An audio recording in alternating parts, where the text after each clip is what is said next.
Imagina que caminas por la orilla de un río. El agua está quieta, oscura, el calor es sofocante, el aire pesa como una manta húmeda sobre tu piel. A tu alrededor, los helechos gigantes se mecen sin viento.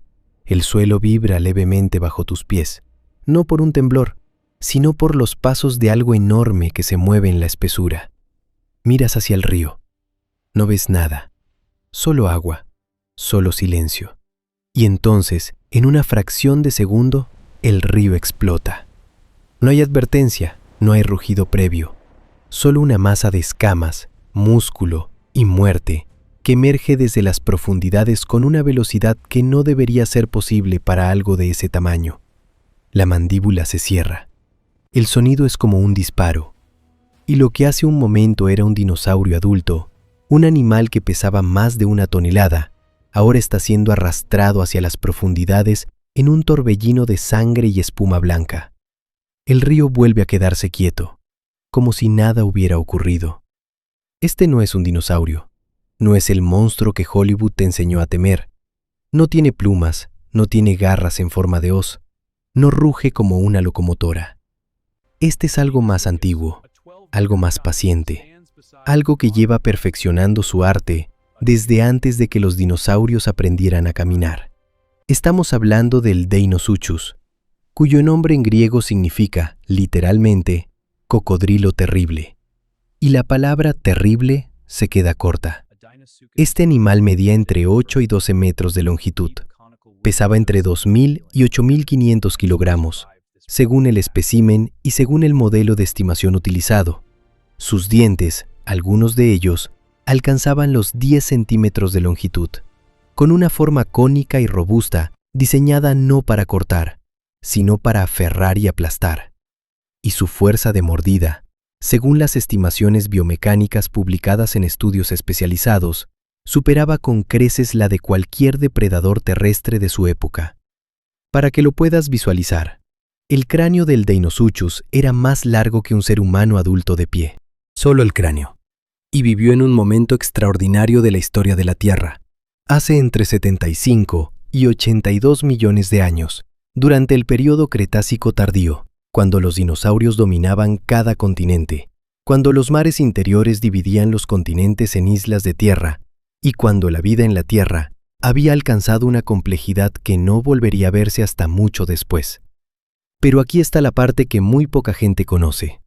El Deinosuchus no era el monstruo marginal de los márgenes del ecosistema, no era una rareza paleontológica, era uno de los depredadores más grandes y más peligrosos de toda América del Norte durante millones de años.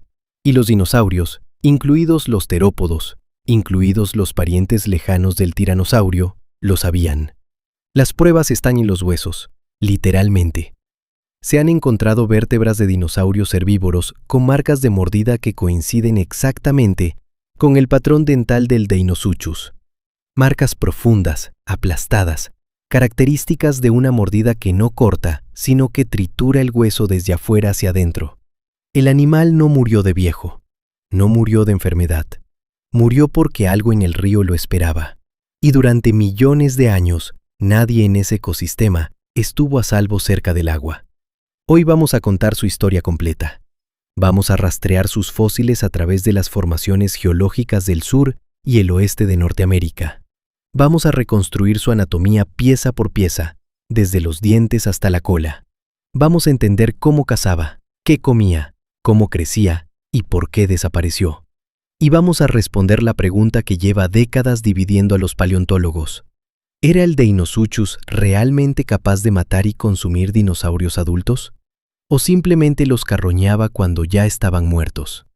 La respuesta, como verás, es más perturbadora de lo que imaginas. Bienvenido al Cretácico tardío. Ten cuidado con el río. Cierra los ojos por un momento. Olvida todo lo que conoces sobre el planeta en el que vives. Olvida los océanos en su posición actual. Olvida las montañas, las llanuras, los desiertos. Olvida el mapa del mundo que tienes grabado en la memoria desde la escuela primaria. Porque hace 80 millones de años, la Tierra era un lugar radicalmente diferente. Y para entender al Deinosuchus, para entender por qué existió, cómo sobrevivió ¿Por qué se hizo tan grande? Primero tienes que entender el mundo que lo creó. Empecemos desde arriba. El nivel del mar era significativamente más alto que en la actualidad. No unos pocos metros. Hablamos de cientos de metros por encima del nivel moderno. Y eso tenía una consecuencia enorme para la geografía del planeta. Los continentes estaban parcialmente sumergidos bajo mares poco profundos y cálidos que cubrían enormes extensiones de tierra que hoy son continentes secos y habitados. En América del Norte, este fenómeno tenía un nombre. Se llamaba el Mar Interior Occidental, en inglés Western Interior Seaway. Era un mar epicontinental que dividía el continente norteamericano en dos masas de tierra separadas, como si alguien hubiera tomado el mapa de América del Norte y lo hubiera cortado por la mitad de norte a sur con un cuchillo de agua salada. Desde lo que hoy es el Golfo de México hasta el actual Ártico canadiense, este mar interior se extendía por miles de kilómetros, creando costas, estuarios, deltas fluviales y llanuras inundadas a ambos lados. Al oeste de este mar, una franja de tierra que los geólogos llaman Laramidia. Al este, otra masa llamada Apalachia. El Deinosuchus vivía en Laramidia, y Laramidia era, en esencia, una isla continental larga y estrecha, bordeada por el mar interior al este y por un sistema montañoso joven, los ancestros de las montañas rocosas, al oeste. Un lugar de ríos anchos, lagunas costeras, pantanos interminables y bosques subtropicales densos y húmedos que se extendían desde lo que hoy es Montana hasta lo que hoy es Texas y México. El clima era completamente distinto al actual. No había casquetes polares permanentes, los polos eran más cálidos. La temperatura media del planeta era varios grados más alta que en la actualidad, y la distribución del calor era más uniforme. En las latitudes donde hoy existen ciudades como Denver o Calgary, ciudades conocidas por sus inviernos fríos, el Cretácico tardío ofrecía un clima cálido y húmedo, con estaciones poco marcadas y una vegetación exuberante que no tiene equivalente moderno exacto. Las plantas también eran diferentes. Las angiospermas, las plantas con flores, estaban en plena expansión evolutiva durante este periodo, pero los bosques del Cretácico tardío todavía estaban dominados en gran medida por coníferas, helechos arborescentes, cicadáceas y otras plantas que hoy asociamos con los jardines botánicos, pero que entonces cubrían continentes enteros. Era un mundo verde oscuro, denso, infinito, donde la luz del sol llegaba al suelo en rayos filtrados a través de un dosel de vegetación que podía alcanzar alturas impresionantes. Y en ese mundo verde, los ríos lo eran todo. Los ríos eran las arterias del ecosistema. Transportaban sedimentos desde las montañas jóvenes del oeste hacia las llanuras costeras del este. Creaban deltas, lagunas, pantanos y zonas de inundación que cubrían miles de kilómetros cuadrados. Y esos sistemas fluviales eran extraordinariamente ricos en vida. Peces de agua dulce de tamaños considerables, tortugas gigantes, cocodrilos de múltiples especies, anfibios y una diversidad de invertebrados acuáticos que formaban la base de cadenas alimentarias complejas. Era, en pocas palabras, el ambiente perfecto para que un reptil acuático gigante prosperara. Pero no estemos adelantando. Antes de hablar del depredador, hay que hablar de las presas. Porque el Cretácico tardío de Laramidia no era solo un mundo de agua y vegetación. Era un mundo de dinosaurios, en su momento de máxima diversidad y especialización evolutiva. Y la variedad de dinosaurios que habitaban las llanuras costeras, junto a los ríos donde vivía el Deinosuchus, era, sencillamente, asombrosa. Estaban los hadrosáuridos, los dinosaurios de pico de pato, animales herbívoros de tamaño considerable que podían alcanzar los 9 o 10 metros de longitud y pesar varias toneladas. Vivían en manadas, se alimentaban de vegetación y frecuentaban las orillas de los ríos y las zonas húmedas en busca de plantas acuáticas. Eran, en términos ecológicos, algo parecido a lo que hoy son los hipopótamos o los búfalos africanos, abundantes, sociales y absolutamente dependientes del acceso al agua. Estaban los ceratópsidos, los dinosaurios con cuernos y gorgueras, animales robustos, con cuerpos masivos y estructuras craneales elaboradas que usaban tanto para el combate intraespecífico como para la defensa contra depredadores. Algunos de ellos, como el Chasmosaurus o el Centrosaurus, vivían en las mismas zonas que el Deinosuchus. Estaban los anquilosaurios, dinosaurios acorazados, con cuerpos cubiertos de placas óseas y, en algunos casos, masas caudales capaces de romper huesos. Lentos, pesados y aparentemente bien protegidos contra los depredadores terrestres. Aunque, como veremos más adelante, esa armadura tenía sus límites cuando el depredador venía desde el agua. Y estaban los terópodos, los depredadores terrestres, Albertosaurus, Gorgosaurus y otros tiranosáuridos más primitivos que el famoso Tyrannosaurus rex, el cual, dicho sea de paso, apareció en escena considerablemente más tarde, cuando el Deinosuchus ya había desaparecido del registro fósil. Estos depredadores terrestres dominaban la tierra firme con una autoridad innegable. Pero el agua era otra historia. En el agua, las reglas cambiaban. Y las reglas las ponía el Deinosuchus. Hay algo que vale la pena detenerse a contemplar en este punto, porque revela algo profundo sobre la naturaleza de los ecosistemas prehistóricos y sobre la naturaleza de los ecosistemas en general. En el África subsahariana moderna, el cocodrilo del Nilo comparte su entorno con leones, leopardos, hienas y otros grandes depredadores. Y sin embargo, en el agua, el cocodrilo no tiene rival. Un león adulto puede matar a una cebra sin dificultad, pero si ese mismo león cruza un río y hay un cocodrilo lo suficientemente grande en las cercanías, el equilibrio de poder se invierte completamente. El depredador terrestre más eficiente del ecosistema se convierte, de repente, en una presa potencial. Ahora imagina esa dinámica, pero amplificada a una escala que ningún ecosistema moderno puede igualar. Los tiranosáuridos del Cretácico tardío eran, sin duda, los depredadores terrestres más temibles de su época en la Aramidia. Tenían poderosas mandíbulas, sentidos agudos y cuerpos diseñados para la cacería de animales grandes. Eran, en tierra firme, los dueños absolutos del ecosistema. Pero tenían que beber agua, tenían que cruzar ríos, tenían que frecuentar las orillas en busca de presas heridas o carroña arrastrada por la corriente. Y cuando lo hacían, el Deinosuchus estaba esperando. ¿Cuántas veces ocurrió esto? No lo sabemos con precisión. El registro fósil es fragmentario por naturaleza, y los eventos de depredación rara vez dejan evidencias claras y directas.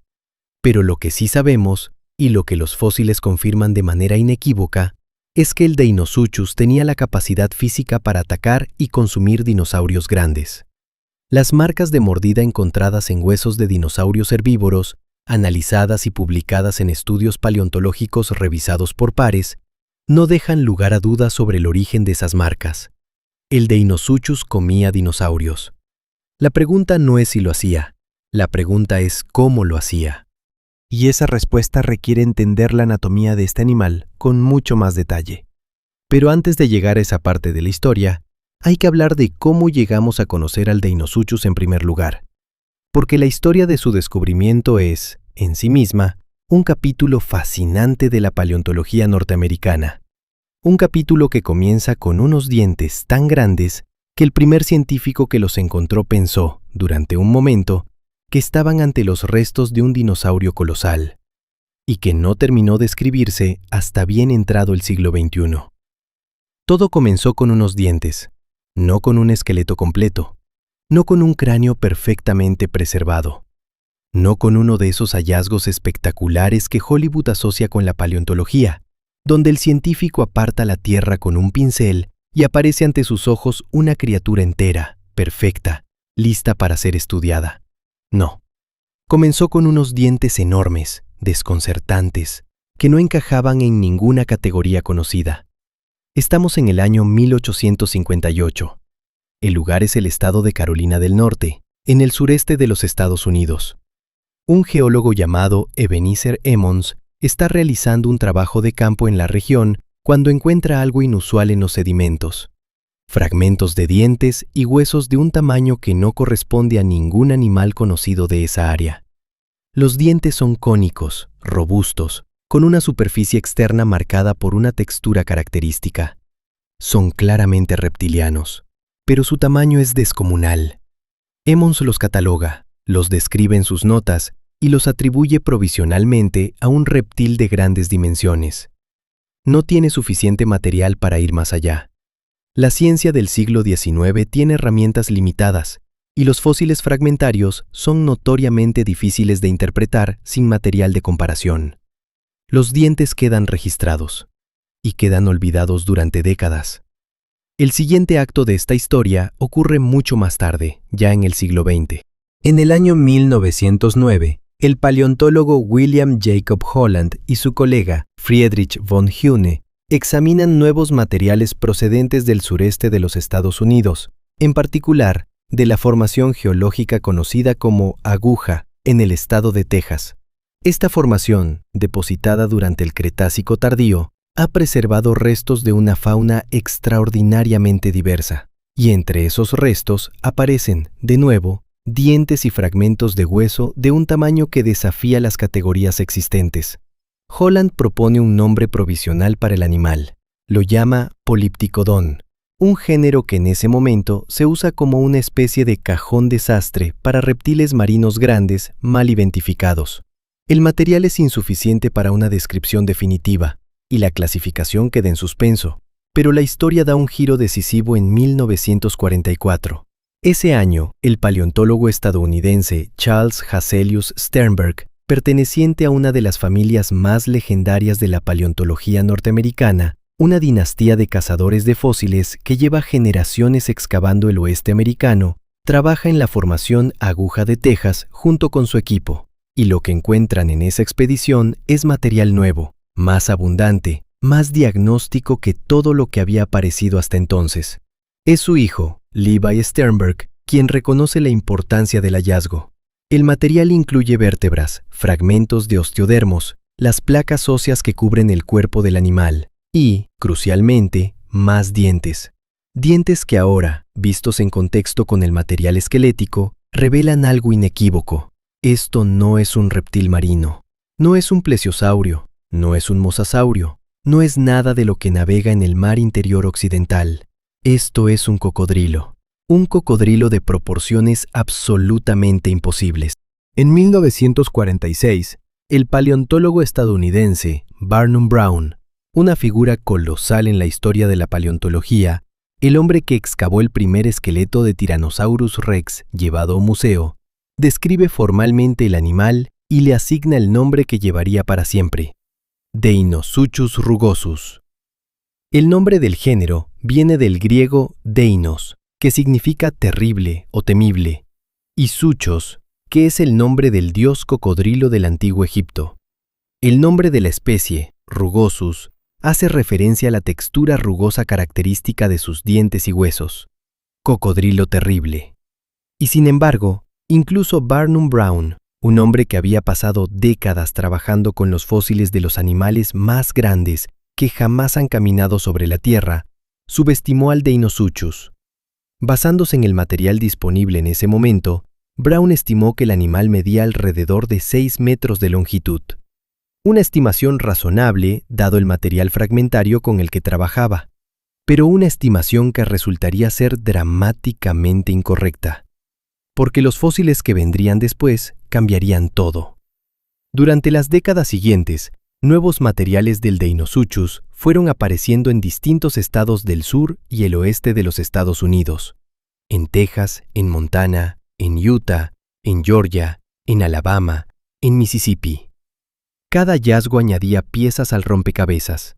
Cada nuevo fragmento permitía refinar las estimaciones de tamaño, comprender mejor la anatomía del animal y reconstruir con más precisión su posición en el ecosistema. Y con cada nuevo hallazgo, el animal crecía. No metafóricamente, literalmente. Las estimaciones de tamaño del Deinosuchus han sido revisadas al alza en múltiples ocasiones a lo largo del siglo XX y principios del XXI. Lo que en 1946 parecía un cocodrilo de 6 metros, se convirtió, a medida que aparecían especímenes más completos, en un animal que los investigadores comenzaban a estimar en 8, 9, 10 metros. Y algunos especímenes especialmente grandes sugerían dimensiones aún mayores. El punto de inflexión llegó con los trabajos del paleontólogo David Schwimmer. En el año 2002, Schwimmer publicó un libro que se convirtió en la referencia definitiva sobre el Deinosuchus, King of the Crocodilians, el rey de los crocodilianos. Basándose en todos los materiales disponibles hasta ese momento, Schwimmer realizó un análisis exhaustivo de la morfología del animal, sus relaciones filogenéticas, su distribución geográfica y su ecología.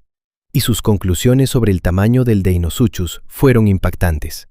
Según el análisis de Schwimmer, los especímenes más grandes de Deinosuchus podían haber alcanzado los 10 metros de longitud. Algunos estimados más generosos, basados en la extrapolación de proporciones a partir de elementos aislados de gran tamaño, sugerían que los individuos excepcionales podían superar esa cifra. Pero el trabajo de Schwimmer también reveló algo más. El Deinosuchus no era una sola especie uniforme distribuida por toda Norteamérica. Era un género con al menos 2 o posiblemente 3 especies distintas, separadas geográficamente por el mar interior occidental. Al este del mar una forma, al oeste otra forma diferente, y potencialmente con diferencias morfológicas significativas entre ellas. Esta complejidad taxonómica ha sido fuente de debate desde entonces, y ese debate se intensificó considerablemente en el año 2022. Ese año, un equipo de investigadores liderado por Adam Cosette y Christopher Brochu publicó un estudio en el Journal of Vertebrate Paleontology que reorganizó completamente la taxonomía del Deinosuchus. Basándose en un análisis filogenético riguroso de todos los materiales disponibles, el estudio propuso que el género incluía 3 especies válidas. Deinosuchus rugosus, la especie original descrita por Brown, presente principalmente en el este. Deinosuchus hatcheri, conocida desde el oeste. Y una tercera especie, descrita por primera vez en ese mismo estudio, llamada Deinosuchus schwimmeri, en honor al investigador que había dedicado su carrera a estudiar este animal. Un homenaje merecido. Pero más allá de la taxonomía, ese estudio de 2022 aportó algo que transformó la comprensión del Deinosuchus de manera definitiva. Aportó una reconstrucción del cráneo. Y lo que esa reconstrucción reveló sobre la forma de la cabeza del Deinosuchus contradijo décadas de suposiciones. Porque resulta que el Deinosuchus no tenía el hocico que todos habíamos imaginado. Y eso cambia todo lo que creíamos saber sobre cómo cazaba. Durante décadas, cuando los paleontólogos y los artistas científicos intentaban reconstruir la cabeza del Deinosuchus, hacían lo más lógico del mundo. Miraban a sus parientes vivos. Un cocodrilo moderno tiene un hocico largo, estrecho, aplanado. Una herramienta de precisión diseñada para atrapar peces con rapidez, para aferrar presas que intentan escapar, para ejercer una presión sostenida a lo largo de una mandíbula extensa. Dependiendo de la especie, el hocico puede ser más ancho o más estrecho, más robusto o más delicado. Pero en todos los cocodrilos modernos, la forma general es reconocible. Elongada, baja, diseñada para el agua. Y así es como durante muchos años se dibujó al Deinosuchus, como un cocodrilo gigante. Enorme sí, descomunal sí, pero fundamentalmente familiar en su forma. Una versión amplificada de lo que ya conocemos. El estudio de Cosette y Brochu, publicado en 2022, destruyó esa imagen, utilizando técnicas de análisis morfométrico, que básicamente consisten en medir y comparar la geometría de los huesos con una precisión matemática imposible para generaciones anteriores de investigadores. El equipo reconstruyó la forma del cráneo del Deinosuchus a partir de los fragmentos preservados. Y lo que emergió de ese análisis fue sorprendente. El hocico del Deinosuchus era ancho, notablemente ancho, más ancho, en proporción, de lo que nadie había estimado. No era el hocico largo y afilado de un gharial, ni la forma moderadamente ancha de un cocodrilo del Nilo. Era una estructura robusta, ensanchada hacia la punta, que se parecía mucho más al hocico de un caimán, o incluso, en cierta medida, al de un perro de nariz chata, que al perfil clásico de un cocodrilo de río. ¿Por qué importa esto? Porque la forma del hocico determina la función de la mordida, y la función de la mordida determina qué puede comer el animal y cómo puede cazarlo. Un hocico largo y estrecho está optimizado para velocidad y precisión. Ofrece poca resistencia al agua cuando el animal lo mueve lateralmente para atrapar peces rápidos. Pero no está diseñado para generar una fuerza de compresión extrema. No está construido para aplastar. Un hocico ancho y robusto es exactamente lo contrario. Es más lento en el agua. Es menos eficiente para atrapar presas pequeñas y ágiles. pero genera una fuerza de mordida extraordinaria. Concentra la presión en un área más pequeña, aplasta en lugar de aferrar, y puede procesar materiales duros, hueso, caparazón, escama gruesa, con una eficiencia que un hocico estrecho nunca podría igualar. En términos simples, el Deinosuchus no estaba construido para pescar, estaba construido para aplastar. Ahora añade a esa imagen los dientes, porque los dientes del Deinosuchus son otro elemento que lo separa de la mayoría de los cocodrilos que conocemos. Sus dientes anteriores, los situados en la parte delantera del hocico, eran cónicos, largos, ligeramente curvados hacia atrás, diseñados para penetrar y retener. Pero los dientes posteriores, los ubicados hacia la parte trasera de la mandíbula, eran diferentes. Eran más romos, más anchos en la base, con una forma casi globosa. Dientes diseñados no para perforar, sino para triturar, para aplastar hueso. Este tipo de dentición heterogénea, dientes delanteros para aferrar, dientes traseros para triturar, es exactamente lo que esperarías encontrar en un depredador que regularmente tenía que lidiar con presas de tamaño considerable, presas con huesos gruesos, presas que no cedían fácilmente, presas como los dinosaurios. Pero la anatomía del Deinosuchus no se agota en el cráneo y los dientes. Hay otros aspectos de su construcción corporal que son igualmente reveladores, igualmente extraordinarios. Hablemos del tamaño real. Estimar el tamaño de un animal extinto a partir de restos fragmentarios es un proceso complicado, lleno de incertidumbres y fuente de debates científicos recurrentes. Con el Deinosuchus, la dificultad es especialmente pronunciada porque nunca se ha encontrado un esqueleto completo. Lo que tenemos son cráneos parciales, vértebras aisladas, osteodermos dispersos, dientes y fragmentos de mandíbula. A partir de estos elementos, los investigadores tienen que extrapolar el tamaño total del animal usando modelos matemáticos y comparaciones con crocodilianos de tamaño conocido. El método más comúnmente utilizado consiste en tomar la longitud del cráneo, que en los cocodrilos modernos tiene una relación relativamente predecible con la longitud total del cuerpo, y proyectar a partir de ella. Para los especímenes más grandes de Deinosuchus, los fragmentos craneales sugieren cráneos de entre 150 y más de 180 centímetros de longitud. Eso es un cráneo de casi 2 metros, solo el cráneo. Aplicando las proporciones estándar de los crocodilianos, eso da una longitud total del cuerpo de entre 8 y 12 metros, dependiendo del espécimen y del método de extrapolación utilizado. Algunos investigadores, trabajando con el material más grande disponible, han propuesto que ciertos individuos excepcionales podrían haber superado los 12 metros. Para entender lo que significa 12 metros, considera esto. Un autobús urbano estándar mide entre 10 y 12 metros de longitud. El Deinosuchus, en su posición natural, con el cuerpo extendido, la cola recta, el cráneo horizontal, tenía aproximadamente la longitud de un autobús. Y a diferencia de un autobús, estaba vivo, era activo y podía moverse. El peso es aún más difícil de estimar. Los modelos actuales, basados en comparaciones con crocodilianos modernos y en reconstrucciones volumétricas del cuerpo, sitúan la masa de los individuos más grandes en algún punto entre 2.500 y 8.000 kilogramos. La incertidumbre es enorme.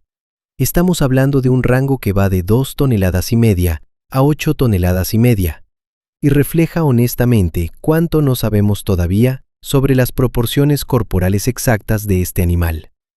Pero incluso en el extremo conservador de ese rango, estamos hablando de un animal que pesaba más que un rinoceronte adulto, y en el extremo superior, más que un elefante africano macho. Ahora hablemos de los osteodermos. Los osteodermos son las placas óseas que cubren el dorso y los flancos de los cocodrilos. Son estructuras dérmicas, es decir, se forman en la piel, no forman parte del esqueleto axial, pero están íntimamente integradas en el cuerpo del animal. En los cocodrilos modernos, funcionan como una armadura, protegiendo los órganos vitales de los ataques de otros depredadores o de los golpes durante el combate intraespecífico.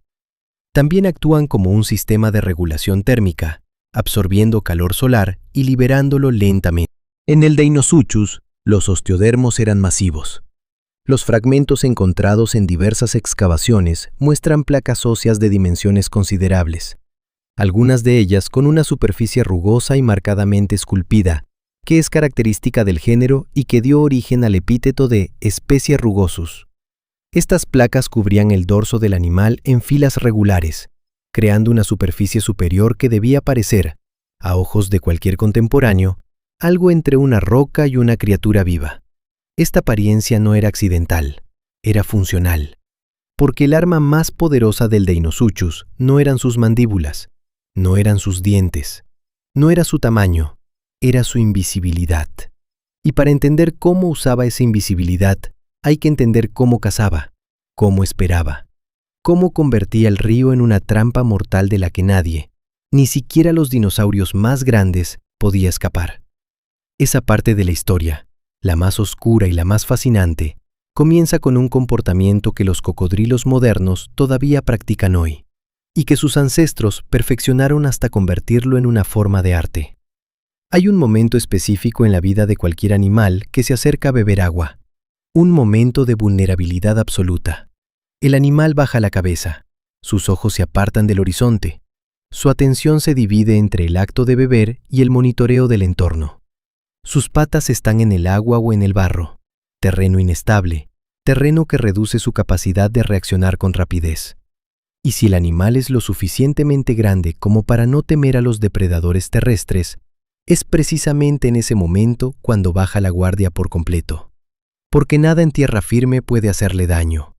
Ese es el momento que el Deinosuchus esperaba. Para entender la estrategia de caza de este animal, primero hay que entender algo fundamental sobre los cocodrilos como grupo. Los cocodrilos modernos son, sin ninguna exageración, algunos de los depredadores de emboscada más perfectos que la evolución ha producido en 400 millones de años de historia animal. Su cuerpo entero está diseñado para una sola cosa: esperar, invisible, durante periodos de tiempo que a cualquier otro animal le resultarían imposibles, y luego atacar con una velocidad y una violencia que resultan completamente incompatibles con su apariencia de quietud. Un cocodrilo del Nilo puede permanecer prácticamente inmóvil en el agua durante horas. Su metabolismo lento le permite mantener esa inmovilidad sin coste energético significativo. Sus ojos y sus fosas nasales están situados en la parte más alta del cráneo, una adaptación que le permite permanecer casi completamente sumergido mientras mantiene la capacidad de ver y respirar. Y su piel, oscura y texturizada, se mimetiza con el fondo del río, con los troncos flotantes, con las rocas cubiertas de algas. Desde la orilla es invisible, desde el agua es una sombra entre sombras. El Deinosuchus heredó todas estas adaptaciones y las llevó a una escala que hace que el cocodrilo del Nilo parezca un lagarto de jardín en comparación. Imagina la escena. Es la orilla de uno de los grandes ríos de la Aramidia. El sol está alto. El calor es denso, casi sólido. A lo lejos, entre los helechos arborescentes, se escucha el movimiento de una manada de hadrosáuridos, dinosaurios de pico de pato, animales del tamaño de un elefante que se desplazan en grupo hacia el agua. Llevan horas bajo el sol, necesitan beber, necesitan refrescarse, y el río está ahí, ancho, aparentemente tranquilo, aparentemente seguro. Los primeros individuos de la manada llegan a la orilla. Algunos entran directamente al agua. Los hadrosáuridos eran buenos nadadores, y frecuentar el agua era para ellos un comportamiento natural. Bajan la cabeza, beben. El río no se mueve. El río no tiene ojos. El río no respira. Excepto que sí. A unos pocos metros de la orilla, en la zona donde el agua tiene exactamente la profundidad suficiente para sumergir un cuerpo de 3 metros de alto, algo lleva horas esperando. Sus osteodermos dorsales asoman apenas sobre la superficie, confundiéndose con las piedras y los troncos que flotan en el río. Sus ojos, situados en la cima del cráneo, registran cada movimiento en la orilla con una precisión absoluta. Su sistema sensorial, los pequeños órganos receptores de presión distribuidos por toda su piel, estructuras llamadas órganos sensoriales integumentarios que detectan las más mínimas variaciones en la presión del agua, le está transmitiendo información constante sobre la posición, el peso y el movimiento de cada animal que entra en el agua. Y entonces, un hadrosáurido adulto da un paso más hacia el interior del río. El agua llega a sus rodillas, a sus muslos. El animal baja la cabeza. Lo que ocurre a continuación dura menos de un segundo. El ataque del cocodrilo es una de las aceleraciones más explosivas del reino animal. Estudios biomecánicos realizados en cocodrilos modernos muestran que estos animales pueden pasar de la inmovilidad completa a velocidades de ataque de más de 40 km por hora en el agua en una fracción de segundo. No nadan hacia su presa, explotan hacia ella. La cola, musculosa y poderosa, proporciona la propulsión. Las patas se pliegan contra el cuerpo para reducir la resistencia, y el cráneo, esa masa de hueso y músculo, se convierte en un proyectil dirigido con precisión quirúrgica hacia el punto más vulnerable de la presa, generalmente la base del cuello o una extremidad. Para un animal del tamaño del Deinosuchus, esa explosión de velocidad en el agua habría generado una ola de impacto visible desde la orilla. Un frente de agua desplazada. Una perturbación que en retrospectiva resultaría obvia, pero que en el momento del ataque ocurre demasiado rápido para que cualquier animal pueda reaccionar. Y entonces vienen las mandíbulas. La fuerza de mordida del Deinosuchus ha sido objeto de múltiples estudios de modelado biomecánico. Calcular la fuerza de mordida de un animal extinto no es una ciencia exacta. Requiere hacer suposiciones sobre la musculatura que no está preservada en el registro fósil. Pero los modelos disponibles proporcionan estimaciones que resultan difíciles de contemplar con calma. Para el Deinosuchus, los modelos biomecánicos más citados estiman una fuerza de mordida de entre 50.000 y 100.000 newtons. Para ponerlo en perspectiva, la fuerza de mordida del cocodrilo marino, el cocodrilo más grande del mundo en la actualidad, se estima en alrededor de 16.500 newtons. La del Tyrannosaurus rex, según el estudio de Bates y Falkingham, publicado en Biology Letters en 2012, se estima en alrededor de 35.000 newtons para los individuos adultos más grandes. El Deinosuchus, según estas estimaciones, podría haber mordido con más fuerza que un Tyrannosaurus rex. Detente un momento a asimilar eso. El animal que durante décadas ha sido considerado el depredador más poderoso del Mesozoico, podría haber sido superado en fuerza de mordida por un cocodrilo. No en tierra firme. En tierra firme, el tiranosaurio tenía todas las ventajas. Pero en el agua o en los metros de orilla donde las reglas del mundo terrestre dejaban de aplicarse, la fuerza de esa mordida lo cambiaba todo. Y la mordida del Deinosuchus no era solo poderosa, era persistente. Una de las técnicas más características de los cocodrilos modernos cuando atacan a presas grandes se conoce como el rodamiento de la muerte, death roll en inglés. Consiste en que el cocodrilo, una vez que ha cerrado las mandíbulas sobre la presa, comienza a girar sobre su propio eje longitudinal con una violencia extrema. Este movimiento tiene múltiples funciones. Desequilibra y derriba a la presa, le impide resistir o huir, y genera fuerzas de torsión sobre el tejido ferrado que pueden arrancar extremidades o seccionar músculos con una eficiencia que ningún movimiento de tracción simple podría igualar. Un cocodrilo del Nilo de 400 kilogramos puede arrancar la pata de una cebra con este movimiento. Un Deinosuchus de 5.000 kilogramos aplicando la misma técnica habría generado fuerzas de torsión que resultan casi imposibles de imaginar. Pero aquí aparece una de las preguntas más debatidas en el estudio de este animal. Una pregunta que divide a los investigadores y que los fósiles responden solo parcialmente. ¿El Deinosuchus cazaba activamente dinosaurios adultos? ¿O los dinosaurios que aparecen en el registro con marcas de mordida del Deinosuchus eran individuos ya muertos o moribundos, carroñados oportunistamente? Es una distinción que importa. Importa porque cambia fundamentalmente el papel ecológico del Deinosuchus en su ecosistema. Un depredador activo de dinosaurios adultos es una cosa. Un carroñero oportunista que aprovecha cadáveres junto a los ríos es otra muy diferente. Y los fósiles, como ocurre tan frecuentemente en paleontología, no dan una respuesta limpia. Lo que sí sabemos con certeza es lo siguiente. Se han encontrado huesos de dinosaurios herbívoros, principalmente hadrosáuridos, con marcas de mordida que coinciden morfológicamente con la dentición del Deinosuchus. Estas marcas han sido analizadas en detalle en varios estudios, entre ellos el trabajo de Schwimmer y sus colaboradores, publicado a principios de los años 2000. Las marcas presentan el patrón característico de una dentición con dientes cónicos de gran diámetro, perforaciones profundas, bordes aplastados, patrones de presión que indican una fuerza de compresión extrema. Algunas de estas marcas presentan evidencias de cicatrización. Eso es crucial. Cuando un hueso muestra evidencias de cicatrización alrededor de una marca de mordida, significa que el animal sobrevivió al ataque. El tejido óseo comenzó a regenerarse. El animal siguió viviendo, al menos durante un tiempo. Y si el animal sobrevivió al ataque, el ataque ocurrió sobre un animal vivo, no sobre un cadáver. Eso es evidencia directa de depredación activa. Y cambia la pregunta. Ya no se trata de si el Deinosuchus atacaba dinosaurios vivos. Se trata de con qué frecuencia lo hacía, qué tamaño de presa prefería y hasta dónde llegaba su papel como regulador del ecosistema. Pero hay una dimensión adicional en la historia del Deinosuchus como cazador que va más allá de los dinosaurios. Una dimensión que revela algo sobre la amplitud de su dieta y la versatilidad de su estrategia de caza. El Deinosuchus no comía solo dinosaurios. Y la evidencia de lo que más comía está, literalmente, escrita en sus dientes traseros. Esos dientes globosos, romos, diseñados para triturar. Esos dientes que no sirven para perforar ni para cortar.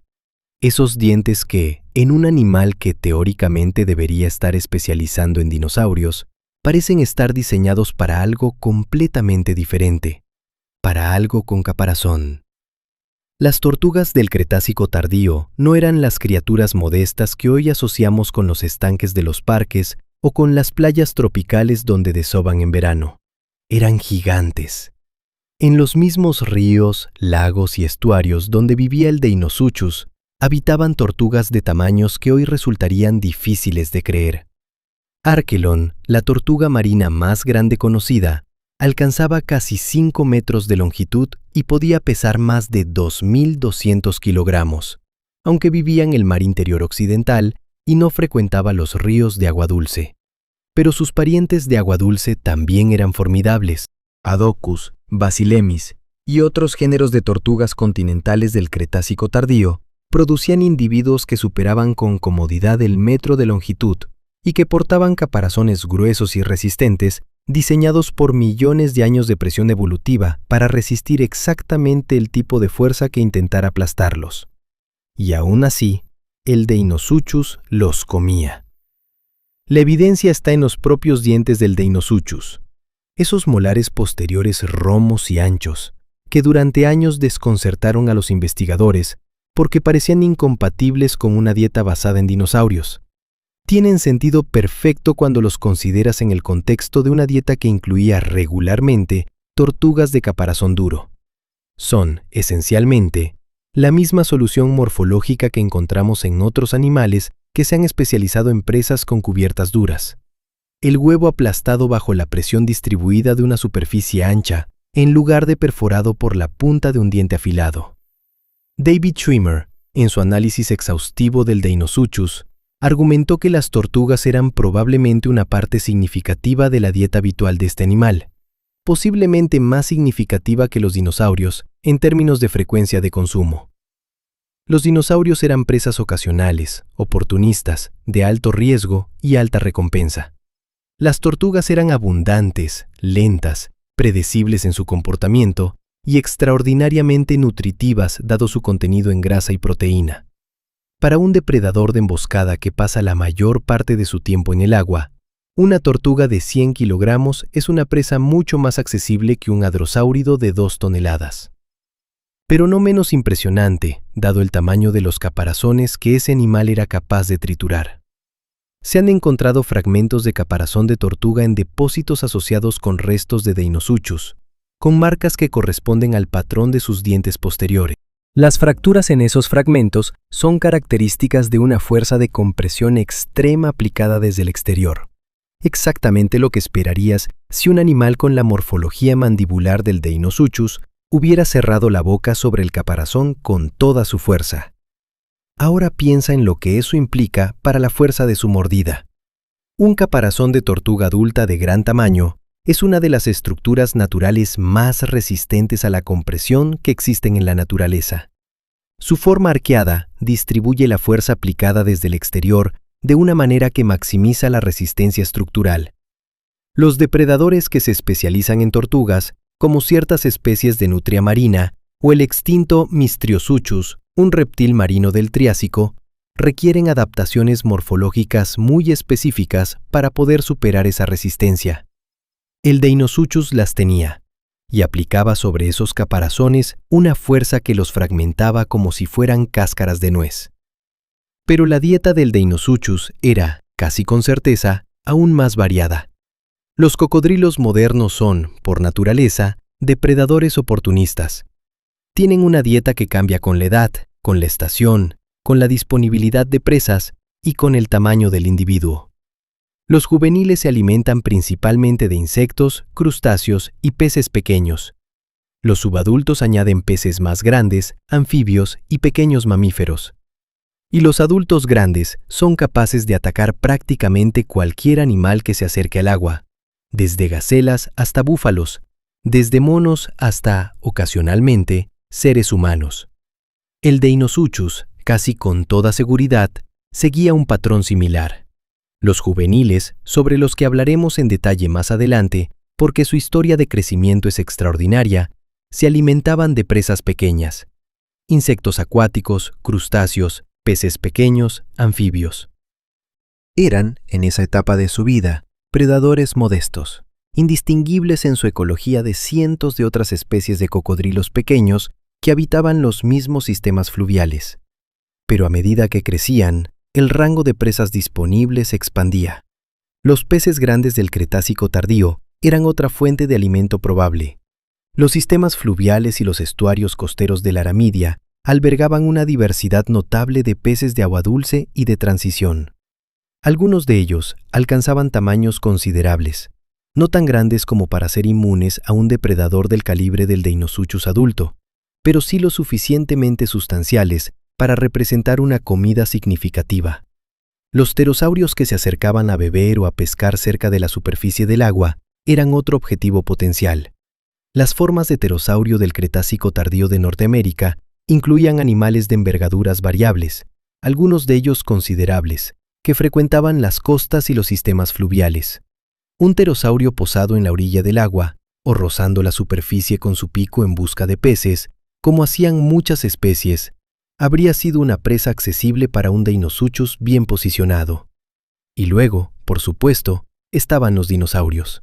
Pero aquí vale la pena hacer una distinción importante que los estudios más recientes han comenzado a precisar con mayor claridad.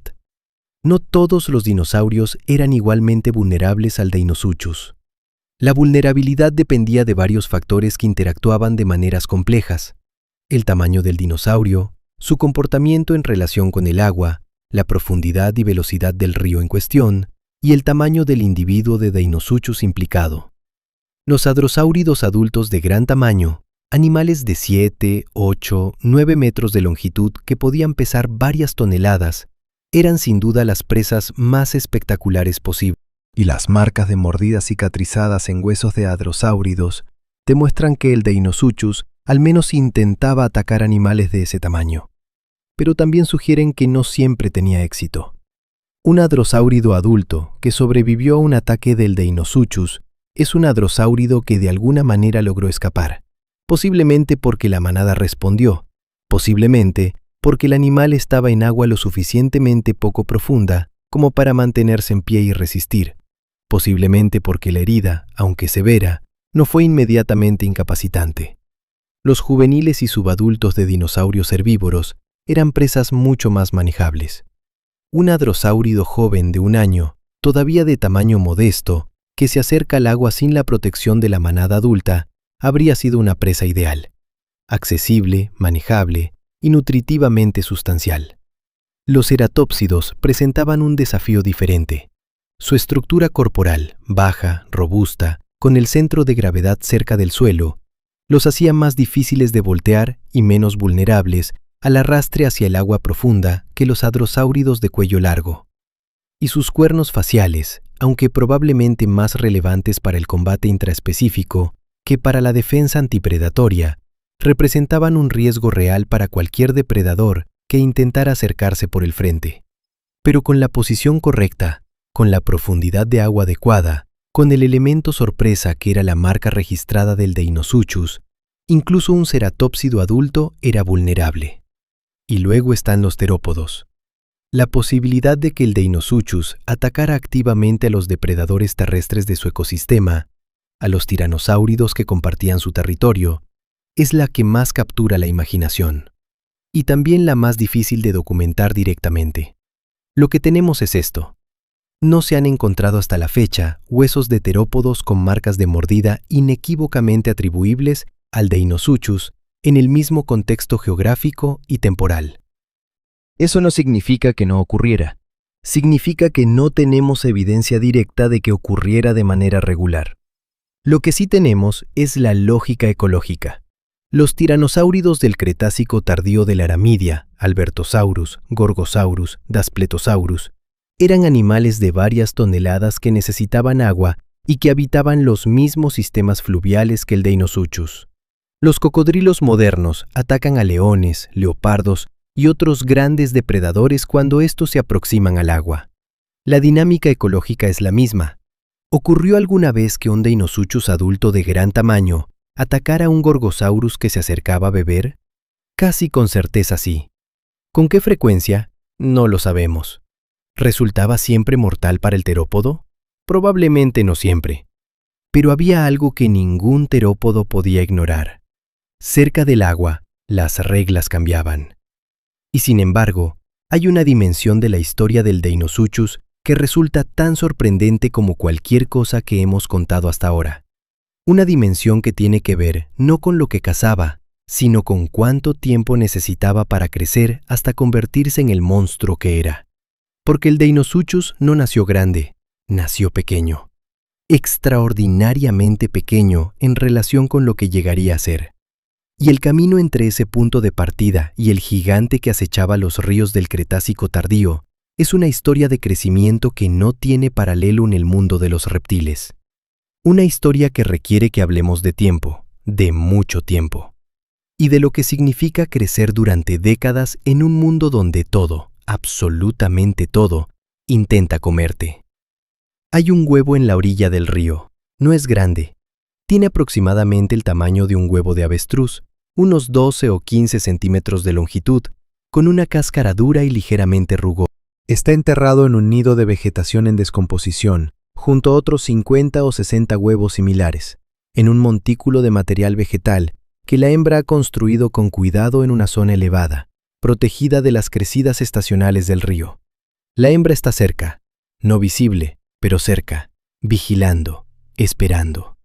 Dentro de ese huevo, un embrión se desarrolla lentamente en el calor húmedo del nido. Sus escamas ya están formadas, sus dientes ya están presentes, pequeños y afilados, listos para el momento en que necesiten usarse.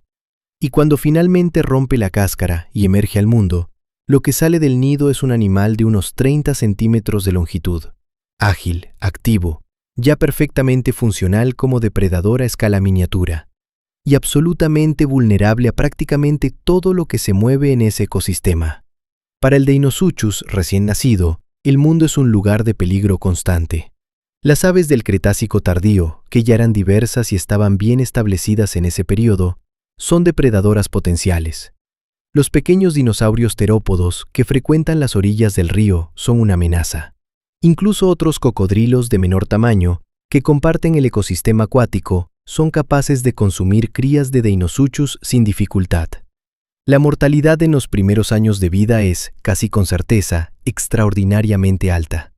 Esto es universal en los crocodilianos. Los cocodrilos del Nilo modernos tienen una tasa de supervivencia hasta la madurez de menos del 1%. De 100 crías que nacen en un nido, menos de una llegará adulta. Las demás mueren en los primeros meses o años de vida, víctimas de depredadores, de sequías, de inundaciones o simplemente de no encontrar suficiente alimento. La estrategia evolutiva de los cocodrilos para lidiar con esta mortalidad masiva de juveniles es producir muchos huevos, muchas veces, durante muchos años, y los años son clave, porque los cocodrilos, a diferencia de la mayoría de los vertebrados, no tienen una vida útil reproductiva limitada. Crecen durante toda su vida. Y mientras crecen, siguen reproduciéndose. Pero en el Deinosuchus, esta estrategia tenía una dimensión adicional que hace que incluso la biología de los cocodrilos modernos más longevos parezca modesta. Un estudio publicado en 2002 por Gregory Erickson y Christopher Brochu, dos de los investigadores más relevantes en el campo de la paleobiología de los crocodilianos, analizó la tasa de crecimiento del Deinosuchus usando una técnica que se ha convertido en una herramienta fundamental de la paleobiología moderna: el análisis de líneas de crecimiento óseo. La técnica funciona de la siguiente manera. Cuando un reptil crece, su tejido óseo no se deposita de manera continua y uniforme a lo largo del año. Se deposita en ciclos anuales que corresponden a los periodos de mayor actividad metabólica, generalmente la estación cálida y húmeda, cuando el alimento es abundante, alternados con periodos de crecimiento reducido o detenido, generalmente la estación seca o más fría, cuando el metabolismo se ralentiza. Estos ciclos quedan registrados en el hueso como anillos concéntricos alternos de tejido denso y tejido más poroso, visibles en cortes transversales del hueso cuando se observan bajo el microscopio. Son, literalmente, los anillos anuales del árbol, pero en hueso. Contando esos anillos, puedes determinar la edad del animal en el momento de su muerte. Y analizando el grosor de cada anillo, que corresponde a la cantidad de crecimiento ocurrido en ese año específico, puedes reconstruir la curva de crecimiento del animal a lo largo de su vida. Lo que Erickson y Brochu encontraron cuando aplicaron esta técnica a los huesos del Deinosuchus fue extraordinario. El Deinosuchus crecía lentamente, muy lentamente. No tan lentamente como los reptiles de sangre fría más extremos, que pueden casi detener su crecimiento durante años en condiciones adversas, pero sí de manera mucho más gradual que cualquier cocodrilo moderno, y de manera incomparablemente más lenta que un dinosaurio de tamaño comparable. Los dinosaurios grandes, los saurópodos, los hadrosáuridos, los ceratópsidos, tenían tasas de crecimiento extraordinariamente rápidas para reptiles. Algunos estudios sugieren que los saurópodos podían añadir varios kilogramos por día durante sus fases de crecimiento máximo, alcanzando la madurez sexual en relativamente pocos años. Esta velocidad de crecimiento se considera una de las claves del éxito evolutivo de los dinosaurios, la capacidad de producir individuos reproductivos rápidamente y por lo tanto de mantener poblaciones viables incluso con altas tasas de mortalidad. El Deinosuchus hacía exactamente lo contrario. Según el análisis de Erickson y Brochu, el Deinosuchus necesitaba aproximadamente 35 años para alcanzar su tamaño máximo. 35 años de crecimiento continuo, lento, acumulativo. 35 años de sobrevivir en un ecosistema lleno de depredadores, competidores, enfermedades, sequías e inundaciones. 35 años para convertirse en el monstruo del río. Para ponerlo en perspectiva, un cocodrilo marino moderno, el reptil vivo más grande del planeta, capaz de alcanzar los 6 metros de longitud, alcanza su tamaño máximo en aproximadamente 16 años. El Deinosuchus necesitaba más del doble de ese tiempo para completar su crecimiento. Y esto tiene implicaciones ecológicas profundas. Un animal que tarda 35 años en madurar es un animal extraordinariamente vulnerable a cualquier perturbación en su población. Si la mortalidad juvenil sube aunque sea ligeramente por encima del umbral sostenible, si los adultos reproductivos mueren antes de haber completado suficientes ciclos reproductivos, si el ecosistema cambia demasiado rápido para que el lento ritmo de crecimiento del Deinosuchus se ajuste, en cualquiera de esos escenarios, la población comienza a declinar. Y una vez que declina, la recuperación es extraordinariamente lenta. Porque para recuperar un individuo de tamaño máximo necesitas 35 años. Pero en el Cretácico tardío, durante millones de años, ese ritmo de crecimiento era sostenible, el ecosistema era estable, el alimento era abundante, la presión de depredación sobre los adultos grandes era mínima o inexistente. No había nada en ese ecosistema que pudiera matar a un Deinosuchus adulto de gran tamaño, al menos no de manera rutinaria. Y así, generación tras generación, Los individuos que sobrevivían la gauntlet brutal de los primeros años llegaban eventualmente a ese umbral de tamaño más allá del cual eran prácticamente invulnerables. Más allá de los 6-7 metros, el Deinosuchus se convertía en el depredador más peligroso de cualquier cuerpo de agua en la Aramidia. Y en los años siguientes seguía creciendo. Pero aquí aparece algo que los investigadores han debatido intensamente y que los datos de crecimiento hacen especialmente intrigante. ¿Cuánto vivía el Deinosuchus? Si tardaba 35 años en alcanzar su tamaño máximo, y si seguía creciendo, aunque más lentamente, después de ese punto, como hacen todos los cocodrilos, ¿qué edad podían alcanzar los individuos más viejos? Los cocodrilos modernos tienen longevidades documentadas de entre 70 y 100 años en cautividad. En la naturaleza, donde los riesgos son mayores, la longevidad media es más corta, pero los individuos excepcionales pueden vivir décadas. Si el Deinosuchus seguía un patrón similar, escalado a su tasa de crecimiento más lenta y a su tamaño corporal mayor, los individuos más viejos podrían haber vivido 50, 60, quizás incluso más años. Un Deinosuchus de 60 años. Un animal que había visto décadas de cambios en el río, que conocía cada recodo, cada zona profunda, cada punto de acceso al agua donde las presas llegaban a beber, que había sobrevivido inundaciones, sequías, cambios en el curso del río y la muerte de generaciones enteras de presas y competidores. Un animal con décadas de experiencia en el arte más perfecto que la evolución ha producido, la emboscada. Y mientras ese animal envejecía y crecía, el ecosistema a su alrededor también cambiaba. Las especies de dinosaurios evolucionaban, los ríos cambiaban de curso, el clima oscilaba, y el mar interior occidental, esa vasta extensión de agua salada que dividía el continente y que había creado el hábitat perfecto para el Deinosuchus, comenzaba, muy lentamente, a cambiar. Porque nada dura para siempre, ni siquiera el reino del monstruo del río. La historia de por qué el Deinosuchus desapareció y de cómo su desaparición se relaciona con cambios geológicos y climáticos que transformaron todo el continente es una historia que comienza mucho antes del asteroide que acabó con los dinosaurios.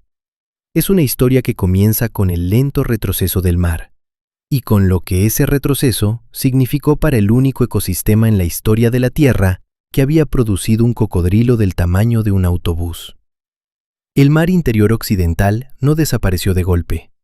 No hubo un momento dramático, una catástrofe única, un día en que el mar simplemente dejó de existir. Lo que ocurrió fue algo más lento, más gradual, más inexorable que cualquier cataclismo repentino. Y precisamente por eso, en cierta forma, fue más devastador para los ecosistemas que dependían de él. El mar se retiró, lentamente, centímetro a centímetro, año tras año, durante millones de años. Para entender por qué, hay que entender la geología de lo que estaba ocurriendo en el oeste del continente norteamericano durante el Cretácico tardío. Las fuerzas tectónicas que habían estado comprimiendo la corteza occidental de Norteamérica, el proceso conocido como la orogenia laramídica, estaban elevando activamente las montañas que hoy conocemos como las Rocosas. Y ese levantamiento montañoso tenía una consecuencia directa sobre el nivel del mar interior. A medida que las montañas se elevaban, la corteza continental en su conjunto respondía. El peso de las cadenas montañosas en formación hundía ligeramente la corteza en las zonas adyacentes, un proceso llamado subsidencia flexural. Pero al mismo tiempo, la elevación general del terreno en el oeste empujaba gradualmente las aguas del mar interior hacia el este y luego hacia el sur. El mar, que en su máxima extensión había dividido el continente de polo a polo, comenzó a fragmentarse. Primero en dos cuencas separadas, luego en cuencas cada vez más pequeñas, luego en lagunas costeras aisladas y finalmente, hacia el final del Cretácico, en nada. El continente volvió a ser continuo.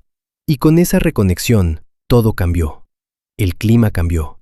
El mar interior occidental había funcionado como un regulador térmico colosal, moderando las temperaturas en el interior del continente, generando humedad, alimentando los sistemas de lluvia que mantenían los pantanos y los bosques exuberantes de la Aramidia. Sin ese mar, el interior del continente se volvió más seco. Las estaciones se hicieron más marcadas. Los ríos que antes desembocaban en un mar interior cercano ahora tenían que recorrer distancias mucho mayores hacia los océanos verdaderos. Los pantanos costeros, el hábitat central del Deinosuchus, comenzaron a reducirse. Y aquí está el nudo de la cuestión. El Deinosuchus no era un animal adaptado a la versatilidad geográfica.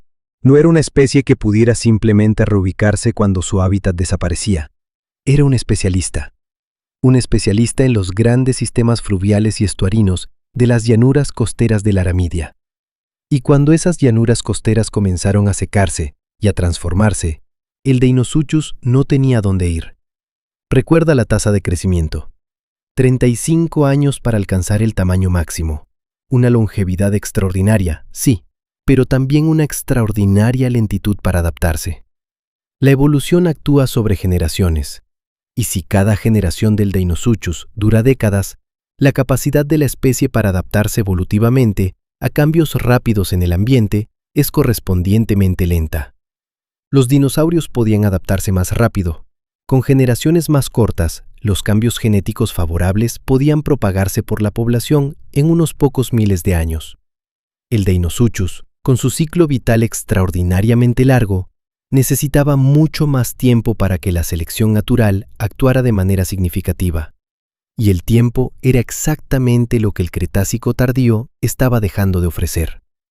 Pero el retroceso del mar interior occidental no fue el único factor. Ni siquiera fue necesariamente el más importante, porque alrededor de la misma época en que el Deinosuchus comienza a desaparecer del registro fósil, hace aproximadamente 75 millones de años, el ecosistema de dinosaurios de la Aramidia estaba experimentando cambios profundos. Los dinosaurios estaban cambiando. Y ese cambio tenía implicaciones directas para la ecología del Deinosuchus.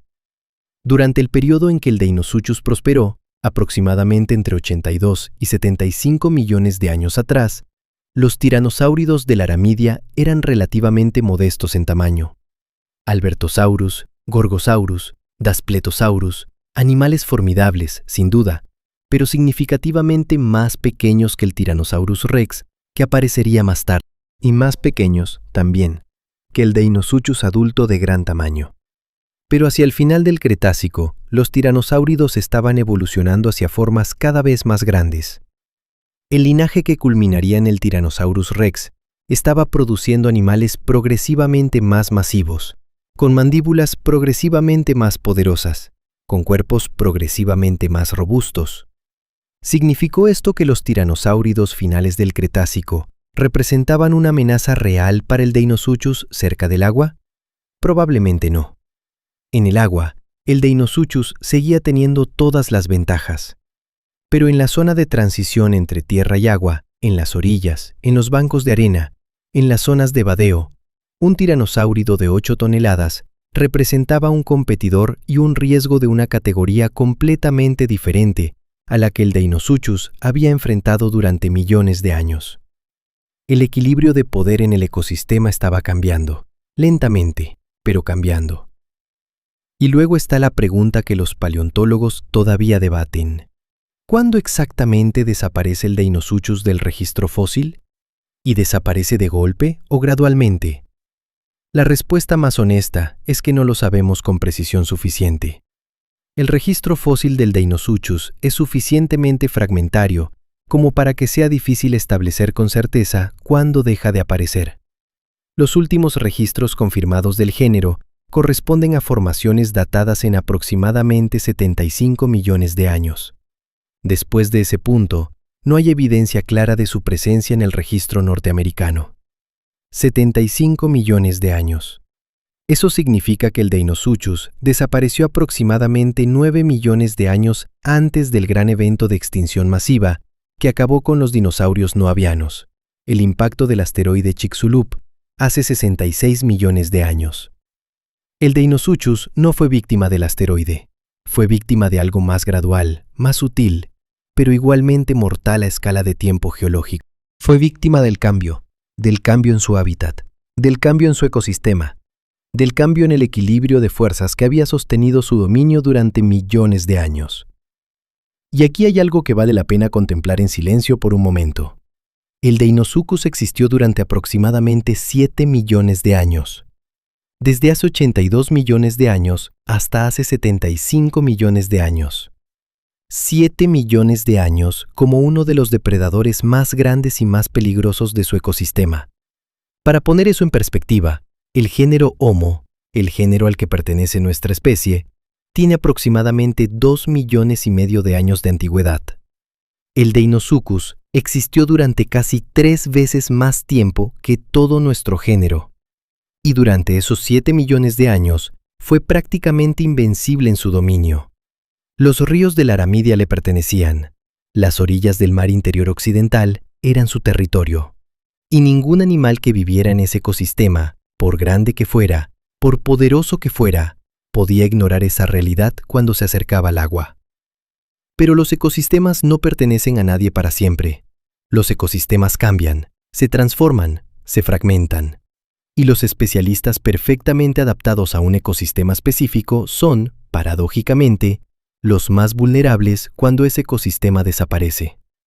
El generalista sobrevive porque puede adaptarse a diferentes condiciones. El especialista perfecto muere porque su perfección estaba calibrada para un mundo que ya no existe. El Deinosuchus era el especialista más perfecto de su mundo, y su mundo desapareció. Pero la historia no termina aquí, porque aunque el Deinosuchus como especie se extinguió hace 75 millones de años, dejó algo detrás. No descendientes directos, su linaje evolutivo no produjo nada comparable en términos de tamaño después de él, pero dejó algo más intangible y en cierto modo más duradero. Dejó marcas en los huesos de los animales que atacó, marcas en el registro geológico de los ríos donde vivió, marcas en los sedimentos que preservaron sus osteodermos, sus dientes, sus vértebras. Y dejó una pregunta que los paleontólogos todavía están respondiendo. Una pregunta sobre su lugar en el árbol de la vida, sobre sus parientes, sobre de dónde vino y hacia dónde iba evolutivamente. Una pregunta cuya respuesta revela algo inesperado sobre la naturaleza del Deinosuchus. Algo que cambia la manera en que lo vemos. No como un cocodrilo gigante, sino como algo más extraño, más antiguo y más fascinante de lo que cualquier clasificación simple puede capturar. Durante décadas, la respuesta parecía obvia. El Deinosuchus era un cocodrilo gigante, sí. Un cocodrilo de proporciones que desafiaban la imaginación, sí, pero un cocodrilo al fin y al cabo. Y como tal, se colocaba en el árbol evolutivo de los crocodilianos junto a sus parientes modernos, en algún punto cercano a los ancestros de las formas que conocemos hoy. Simple, ordenado, razonable. Excepto que la evolución rara vez es simple. Y el Deinosuchus, como hemos visto repetidamente a lo largo de esta historia, rara vez se comporta como lo que parece a primera vista. Para entender dónde encaja realmente el Deinosuchus en el árbol de la vida, primero hay que entender algo sobre la historia evolutiva de los crocodilianos como grupo.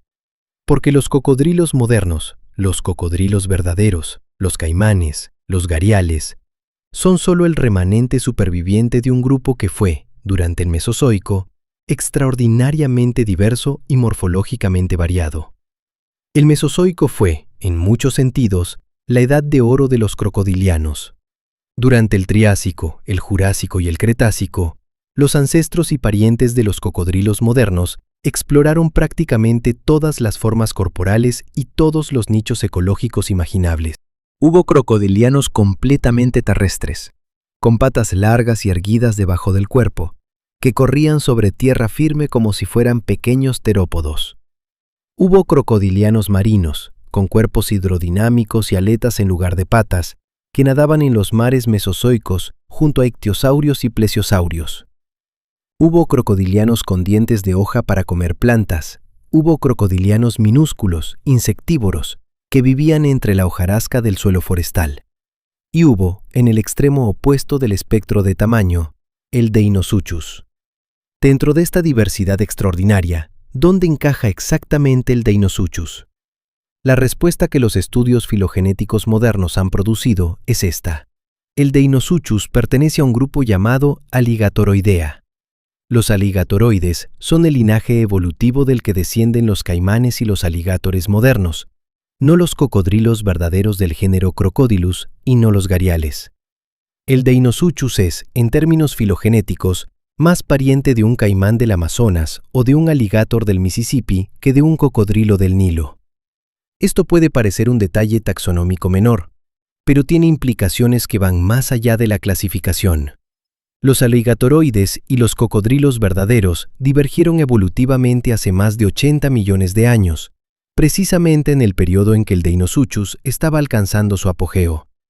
Esto significa que el Deinosuchus no era simplemente un pariente de los cocodrilos modernos, era un representante temprano y extraordinariamente derivado de un linaje evolutivo que todavía existe hoy, aunque ninguno de sus descendientes actuales se acerca remotamente a su tamaño. El alligator americano, Alligator mississippiensis, es el pariente vivo más cercano del Deinosuchus. Un animal que hoy alcanza los 4 metros en los individuos más grandes, que pesa unos 400 kilogramos en su versión más imponente y que es considerado uno de los depredadores de emboscada más eficientes de los humedales norteamericanos. El alligator es, en cierto sentido, una versión en miniatura del Deinosuchus, una versión superviviente, reducida, adaptada a un mundo sin los grandes ecosistemas del Cretácico tardío, pero portadora de los mismos instintos, la misma estrategia de caza, la misma paciencia infinita que hizo al Deinosuchus el terror de los ríos laramídicos. Esta conexión filogenética fue precisada y reforzada por el estudio de Cosette y Brochu de 2022, el mismo que redefinió la taxonomía del género y reconstruyó la forma del cráneo. Usando análisis filogenéticos computarizados que procesaron matrices de cientos de caracteres morfológicos en múltiples especímenes, el estudio confirmó la posición del Deinosuchus dentro de los aloigatoroides y propuso relaciones específicas entre las 3 especies del género y otros aloigatoroides del Cretácico tardío. Pero la filogenia del Deinosuchus esconde otra sorpresa. Una sorpresa que tiene que ver con cuándo divergió su linaje del resto de los crocodilianos y lo que eso implica sobre la velocidad a la que evolucionó hacia su tamaño gigantesco. Si el Deinosuchus pertenece a los aloigatoroides, y si los aloigatoroides divergieron de otros crocodilianos hace aproximadamente 85 o 90 millones de años, entonces el linaje del Deinosuchus tuvo un tiempo relativamente corto, en términos evolutivos, para desarrollar su tamaño extraordinario desde un ancestro presumiblemente mucho más modesto. ¿Cuánto más modesto? Los aloigatoroides más primitivos conocidos del Cretácico son animales de tamaño pequeño mediano. Nada que se acerque al Deinosuchus. Los ancestros directos del Deinosuchus, si es que los conocemos, lo cual es incierto, eran probablemente animales de unos pocos metros de longitud, sin nada que presagiara las dimensiones colosales que el linaje alcanzaría en su representante más extremo. Esto significa que el gigantismo del Deinosuchus evolucionó relativamente rápido, dentro de un linaje que en su mayor parte no tendía hacia el gigantismo.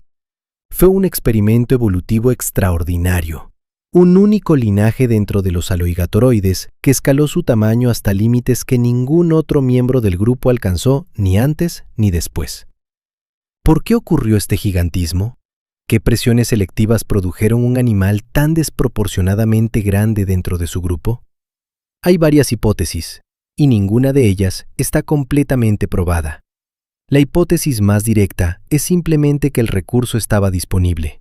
Los dinosaurios herbívoros grandes que habitaban las llanuras costeras de la Aramidia representaban una fuente de alimento de alta calidad y alta densidad energética. Cualquier linaje de cocodrilo que pudiera acceder a esa fuente de alimento, que pudiera crecer lo suficiente como para atacar con éxito animales del tamaño de un hadrosáurido adulto, tendría una ventaja reproductiva enorme sobre sus competidores más pequeños. La selección natural favorecería el aumento de tamaño generación tras generación. Una segunda hipótesis tiene que ver con la competencia interespecífica. Los sistemas fluviales del Cretácico tardío de la Aramidia albergaban no solo al Deinosuchus, sino también a otras especies de cocodrilos de menor tamaño. La competencia por los recursos, por los peces, las tortugas, los pequeños vertebrados de las orillas, habría sido intensa. El aumento de tamaño es una estrategia evolutiva eficaz para reducir la competencia directa. Un animal más grande puede explotar recursos que los animales más pequeños no pueden alcanzar, reduciendo la superposición de nichos y la presión competitiva. Una tercera hipótesis es más especulativa pero intrigante. Tiene que ver con la termorregulación. Un animal más grande tiene una relación superficie-volumen más favorable para retener el calor corporal. Una ventaja significativa en un reptil ectotermo que depende de fuentes externas de calor para mantener su temperatura metabólica óptima. El gigantismo podría haber sido, en parte, una respuesta a las condiciones climáticas específicas de la aramidia, con su alternancia de estaciones húmedas y secas y su variabilidad térmica estacional. Pero hay una cuarta dimensión del lugar del Deinosuchus en el árbol de la vida que resulta especialmente evocadora. El Deinosuchus no era el único cocodrilo gigante de la historia de la Tierra. A lo largo del Mesozoico y del Cenozoico, en diferentes épocas y en diferentes partes del mundo, el experimento del cocodrilo gigante se repitió múltiples veces de manera independiente. En África, el Sarcosuchus imperator, apodado popularmente Supercroc, habitó los ríos del Cretácico temprano hace aproximadamente 110 millones de años, alcanzando longitudes estimadas de hasta 12 metros y pesos que algunos investigadores sitúan en 8 toneladas. En Sudamérica, el Purusaurus del Mioceno tardío, hace aproximadamente 8 millones de años, produjo individuos de hasta 10 metros de longitud en los ancestros del actual Amazonas. El cocodrilo gigante no es un accidente evolutivo único. Es una solución que la evolución ha descubierto repetidamente en diferentes linajes, en diferentes épocas, en diferentes partes del mundo. Siempre que existe un ecosistema de agua dulce o estuarino lo suficientemente rico y estable, con presas de tamaño suficiente y sin competidores que ocupen el nicho del superdepredador acuático, algún linaje de crocodiliano tiende a evolucionar hacia formas gigantescas. Es como si el nicho del monstruo del río existiera de manera independiente a las especies que lo ocupan, y la evolución, una y otra vez, produce el animal adecuado para llenarlo. El Deinosuchus fue la versión norteamericana del Cretácico tardío de ese experimento. El Sarcosuchus fue la versión africana del Cretácico temprano. El Purusaurus fue la versión sudamericana del Mioceno. Y los cocodrilos modernos, reducidos, modestos en comparación, pero portadores de la misma maquinaria biológica fundamental, son los supervivientes de ese linaje, los herederos de una tradición evolutiva que tiene más de 200 millones de años. Cuando ves un alligator americano deslizarse silenciosamente hacia las orillas de un pantano de Luisiana, estás viendo algo que es, en su arquitectura fundamental, casi idéntico a lo que aterrorizó los ríos del Cretácico tardío, solo que más pequeño, mucho más pequeño. Y esa reducción de tamaño no es una señal de fracaso evolutivo, es una señal de supervivencia. Los cocodrilos modernos sobrevivieron la extinción masiva del Cretácico, el impacto del asteroide que borró a los dinosaurios no avianos, a los pterosaurios, a los mosasaurios y a tantos otros grupos. Precisamente porque eran lo suficientemente generalistas, lo suficientemente resistentes al ayuno prolongado, lo suficientemente adaptables a condiciones ambientales deterioradas como para aguantar el colapso ecosistémico que siguió al impacto. El Deinosuchus, con su especialización extrema, con su lento ciclo de vida, con su dependencia de ecosistemas ricos y estables, no habría sobrevivido ese colapso aunque hubiera llegado hasta él. Pero eso es una especulación, porque el Deinosuchus ya había desaparecido 9 millones de años antes del asteroide. Su historia ya había terminado, y sin embargo, algo de él permanece. No en los huesos solamente, no solo en los fósiles que los paleontólogos siguen desenterrando en Texas, en Montana, en Georgia, en Alabama. Permanece en algo más inmediato, más cotidiano, más sorprendente. Permanece en los comportamientos, en los instintos, en la arquitectura biológica de cada cocodrilo y cada caimán que hoy vive en los ríos y pantanos de América, África, Asia y Australia. La paciencia infinita del Deinosuchus vive en el cocodrilo del Nilo que espera bajo el agua durante horas. La mordida aplastante del Deinosuchus vive en el caimán negro del Amazonas que tritura tortugas con sus mandíbulas traseras. La invisibilidad del Deinosuchus vive en el alligátor americano que flota como un tronco en las aguas oscuras de los Everglades. El monstruo no desapareció del todo, solo se hizo más pequeño, y está esperando en cada río, en cada lago, en cada estuario del mundo, con la misma paciencia que perfeccionó hace 80 millones de años. Ten cuidado con el agua, siempre. La paleontología es, en su esencia, una ciencia de fragmentos. No trabajamos con animales completos, no trabajamos con ecosistemas intactos, no trabajamos con momentos preservados en su totalidad. Trabajamos con lo que sobrevivió a millones de años de presión geológica, erosión, cambio químico y simple mala suerte. Trabajamos con los pedazos que el tiempo no destruyó. Y a partir de esos pedazos intentamos reconstruir algo que fue vivo, complejo, dinámico y extraordinariamente difícil de capturar en una descripción estática. El Deinosuchus nos ha dado muchos fragmentos: dientes, osteodermos, vértebras, fragmentos de mandíbula, piezas de cráneo. Suficiente para saber que existió, para estimar su tamaño, para comprender su morfología básica, para ubicarlo en el árbol evolutivo, para inferir sus hábitos de caza y su dieta. Pero hay preguntas que los fragmentos no responden, y algunas de esas preguntas son las más fundamentales que podemos hacer sobre este animal. La primera y más urgente es también la más simple. ¿Cuánto pesaba realmente? Parece una pregunta con respuesta directa, pero no la tiene. Las estimaciones actuales, que oscilan entre 2.500 y 8.500 kilogramos para los individuos más grandes, representan un rango de incertidumbre que haría sonrojar a cualquier biólogo moderno acostumbrado a trabajar con animales vivos. Esa diferencia entre el extremo inferior y el extremo superior del rango es la diferencia entre un rinoceronte y un elefante africano macho. No es un margen de error menor, es una incertidumbre enorme. El problema es que estimar la masa de un reptil extinto requiere conocer sus proporciones corporales completas. Y para conocer las proporciones corporales completas del Deinosuchus, necesitaríamos un esqueleto completo o casi completo. Algo que, a pesar de décadas de excavaciones en múltiples estados de Norteamérica, todavía no tenemos. Los modelos actuales se extrapolan a partir de las proporciones de cocodrilos modernos. Pero, ¿en qué medida eran las proporciones del Deinosuchus comparables a las de sus parientes actuales? ¿Tenía las mismas proporciones relativas de cola, tronco y cuello?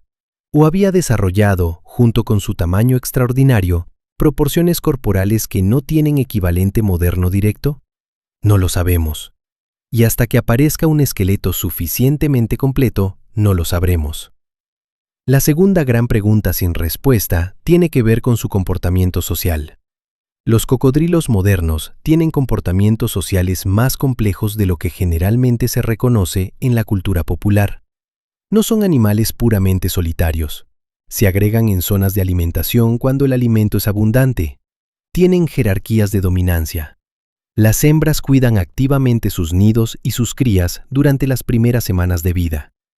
Algunos estudios recientes sugieren que pueden comunicarse mediante vocalizaciones e incluso mediante vibraciones de baja frecuencia que se propagan a través del agua y del suelo.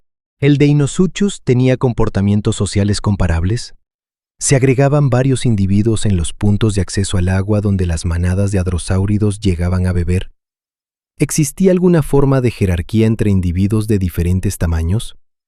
¿Las hembras cuidaban activamente los nidos, como hacen los cocodrilos modernos? Los individuos jóvenes permanecían cerca de la madre durante un periodo de tiempo, protegidos por su tamaño y reputación. Son preguntas que el registro fósil es fundamentalmente incapaz de responder de manera directa. El comportamiento no fosiliza, y aunque podemos hacer inferencias razonables basadas en la biología comparada de los cocodrilos modernos, esas inferencias permanecen en el territorio de la hipótesis plausible, no de la evidencia confirmada. La tercera pregunta sin respuesta es, para mí, la más perturbadora. ¿Hasta qué punto regulaba el Deinosuchus las poblaciones de dinosaurios en su ecosistema? Esta pregunta tiene implicaciones que van mucho más allá de la curiosidad sobre un depredador individual. Si el Deinosuchus era un depredador frecuente y eficaz de dinosaurios adultos, no solo de juveniles, no solo de individuos heridos o moribundos, sino de adultos sanos de especies grandes, entonces su papel en el ecosistema era comparable al de los grandes depredadores que hoy llamamos ingenieros del ecosistema. Los lobos que regresan a Yellowstone, por ejemplo, no solo matan alces. Cambian el comportamiento de los alces, que evitan ciertas zonas de vegetación para no ser vulnerables a la depredación. Y ese cambio de comportamiento permite que la vegetación se recupere en esas zonas, lo que cambia la geomorfología de los ríos, lo que cambia la fauna de invertebrados acuáticos, lo que cambia las poblaciones de aves que dependen de esos invertebrados. Un solo depredador, actuando a través del miedo tanto como a través de la muerte directa, puede transformar un ecosistema entero. ¿Hacía el Deinosuchus algo similar?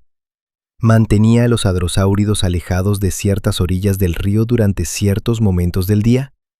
¿Modificaba los patrones de movimiento de las manadas de dinosaurios herbívoros, obligándolos a buscar acceso al agua en puntos menos vulnerables o en grupos más numerosos? Tenía, en resumen, un efecto sobre el ecosistema que iba más allá de las presas individuales que consumía. La respuesta casi con certeza es sí. Pero cuantificar ese efecto, entender su alcance real, es algo que está completamente fuera del alcance de las herramientas paleontológicas actuales. La cuarta pregunta sin respuesta es más técnica pero igualmente importante. ¿Cuántas especies de Deinosuchus existieron realmente? El estudio de Cosette y Brochu, de 2022, propuso 3 especies. Pero la paleontología taxonómica es un campo en constante revisión. Los criterios para definir una especie en animales extintos, basados únicamente en morfología esqueletal, sin acceso a datos genéticos, a comportamiento reproductivo o a cualquier otro criterio biológico moderno, son inherentemente imprecisos. Lo que un investigador considera variación individual dentro de una sola especie, otro lo interpreta como evidencia de especies distintas. Y para el Deinosuchus, con su material fósil fragmentario distribuido por múltiples estados y con décadas de confusión taxonómica en su historia, la posibilidad de que la clasificación actual necesite futuras revisiones es completamente real. ¿Había más de 3 especies?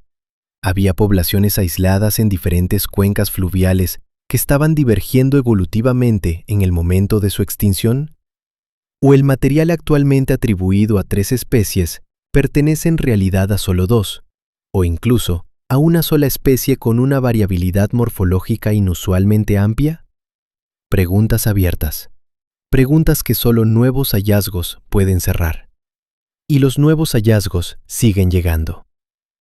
Porque el Deinosuchus, a pesar de llevar 75 millones de años en el registro fósil, sigue sorprendiendo a los investigadores que lo buscan. En los últimos años, nuevos especímenes han aparecido en formaciones del suroeste de los Estados Unidos que están ampliando la distribución geográfica conocida del género. Materiales de Utah y Nuevo México están siendo estudiados en este momento. Fragmentos encontrados en México podrían extender el rango del animal hacia el sur, hacia lo que hoy es Centroamérica, aunque su atribución al Deinosuchus todavía está siendo evaluada. Y cada nuevo fragmento tiene el potencial de cambiar la imagen que tenemos de este animal. Un cráneo más completo podría confirmar o refutar definitivamente la forma del hocico propuesta por Cosette y Brochu. Una serie de vértebras articuladas podría resolver la incertidumbre sobre las proporciones corporales. Un nido preservado podría revelar detalles sobre la biología reproductiva del animal. Una acumulación de restos en un solo depósito podría proporcionar evidencia sobre su comportamiento social. La historia del Deinosuchus no está cerrada. Está, en el mejor sentido posible, en curso. Y esto me lleva a lo que quiero que te lleves de esta historia. No solo los datos, los metros de longitud, los kilogramos de peso estimado, los newtons de fuerza de mordida. Esos números son impresionantes, pero son solo el esqueleto de la historia. Lo que importa más es lo que el Deinosuchus nos dice sobre la vida en la Tierra. Nos dice que los ecosistemas del pasado eran tan complejos, tan dinámicos, tan llenos de relaciones ecológicas intrincadas como los ecosistemas modernos. Que el Cretácico tardío no era simplemente un mundo de dinosaurios, era un mundo de ecosistemas completos, con depredadores de múltiples niveles, con ingenieros del ecosistema, con especialistas y generalistas, con redes tróficas de una complejidad que todavía estamos apenas comenzando a entender.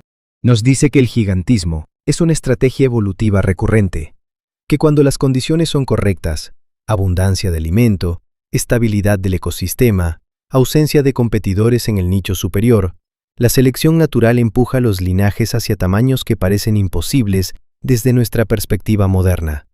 Y que esa estrategia, aunque extraordinariamente exitosa mientras dura, crea vulnerabilidades específicas ante el cambio. Nos dice que la extinción no siempre llega en forma de asteroide, que a veces llega en forma de un mar que se retira centímetro a centímetro durante millones de años, que a veces el fin de una especie no es una catástrofe, sino un deslizamiento gradual hacia condiciones que ya no son sostenibles. Y nos dice algo sobre la persistencia de las soluciones evolutivas exitosas. Los cocodrilos sobrevivieron la extinción del Cretácico. Sobrevivieron 56 millones de años de Cenozoico, lleno de cambios climáticos, glaciaciones, reorganizaciones de los continentes, aparición y desaparición de competidores y presas. Sobrevivieron porque su arquitectura biológica fundamental, el cuerpo acorazado, el metabolismo flexible, la estrategia de emboscada, la capacidad de ayunar durante meses, es una solución tan eficiente a los desafíos de la vida que ninguna catástrofe ha podido superarla completamente. El Deinosuchus fue el pico de esa arquitectura, la expresión más extrema de lo que esa maquinaria biológica puede producir cuando se le da suficiente tiempo, suficiente alimento y suficiente estabilidad. Y aunque el pico ya no existe, la arquitectura sigue ahí, en cada río del mundo, en cada pantano, en cada estuario donde el agua oscura guarda secretos bajo su superficie quieta.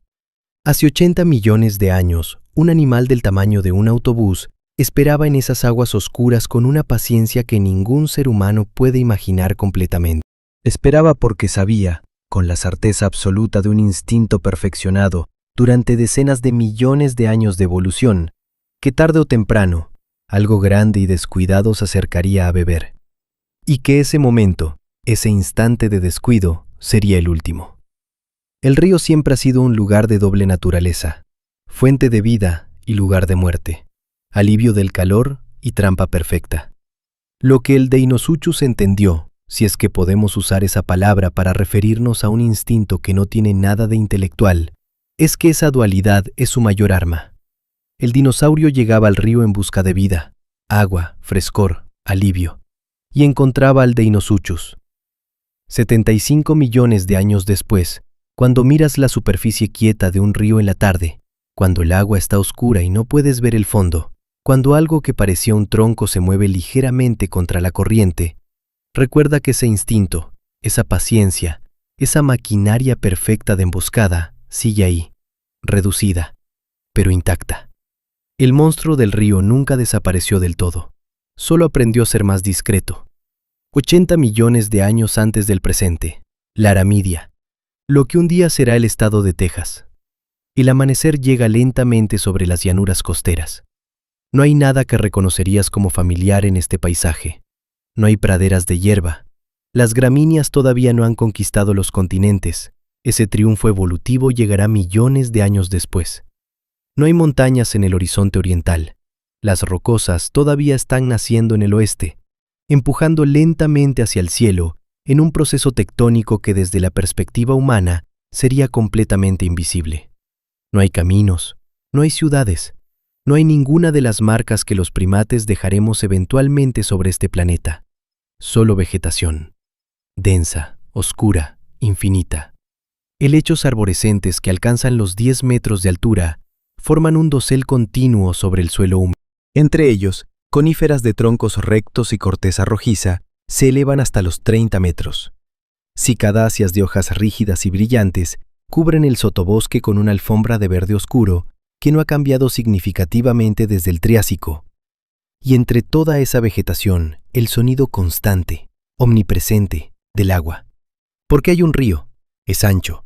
En esta época del año, después de las lluvias estacionales de los últimos meses, corre alto y turbio, arrastrando sedimentos rojizos desde las montañas del oeste hacia el estuario costero donde desemboca en el mar interior occidental. Sus orillas son bajas, pantanosas, bordeadas de vegetación que toca el agua en algunos puntos y deja playas de barro rojo en otros. Y en ese río, en una zona donde el agua tiene exactamente 3 metros de profundidad y la corriente es apenas perceptible, algo espera.